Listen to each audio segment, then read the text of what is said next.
संकट चौथ माता की कहानी। एक साहूकार और एक साहूकारनी थे।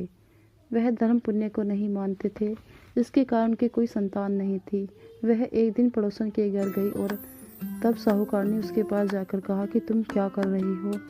तो पड़ोसन बोले कि आज चौथ का व्रत है, इसलिए कहानी सुन रही हूँ। तो साहूकारनी बोली कि चौथ का व्रत करने से क्या होता है। तब पड़ोसन बोली कि अन्न धन सुहाग हो, बेटा हो। तब साहूकारनी बोली कि मेरे अगर गर्भ रह जाए तो मैं 1.25 सेर तिलकुट का व्रत क्या करूँगी। तो चौथ माता का व्रत करने पर उसका गर्भ ठहर गया। तब वह बोली कि मैं लड़का हो जाए तो मैं 2.5 सेर का तिलकुट करूँगी। तब उसके लड़का भी हो गया। तो चौथ माता मेरे बेटे का विवाह हो जाए तो मैं 5.25 सेर का तिलकुट करूँगी। तब उसके बेटे का विवाह भी तय हो गया। तब विवाह तय हो गया तो विवाह करने के लिए चले। तो चौथ विंदायक ने सोचा कि जब से इसका गर्भ रहा है तब से इसने तिलकुट बोला था, परंतु इसने तिलकुट नहीं किया और यह विवाह भी करने चल दी है। तो इसको परपंच नहीं दिखाया तो कलयुग में हमें कोई नहीं पूजेगा। हम इसके बेटे को फेरों पे से ही ले लेंगे।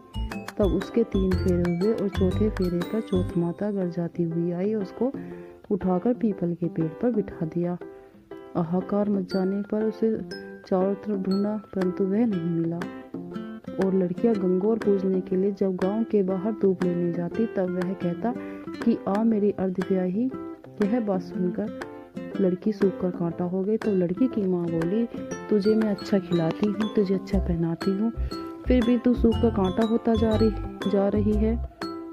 तब लड़की ने कहा कि माँ, जब मैं दूब लेने जाती हूँ तो एक पीपल के पेड़ पे से एक आदमी बोलता है कि आ मेरी अर्धव्याही।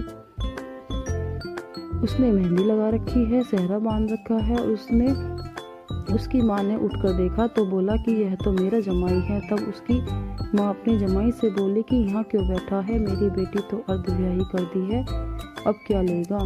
तब वह बोला कि मेरी माँ ने चौथ माता का व्रत और तिलकुट बोला था, उसने नहीं किया। चौथ माता मुझसे नाराज होकर मुझे यहाँ पे बिठा दिया है। तब लड़की की माँ साहूकारनी के पास जाकर बोली कि तुमने कुछ बोला था। तब साहूकारनी बोली तिलकुट बोला था।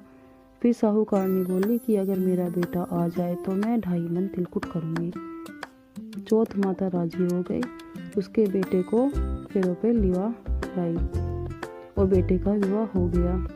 उन दोनों ने 2.5 मन का तिलकुट किया और बोली, हे चौथ माता, तेरे आशीर्वाद से मेरे बेटे बहू घर आई हैं, जिससे मैं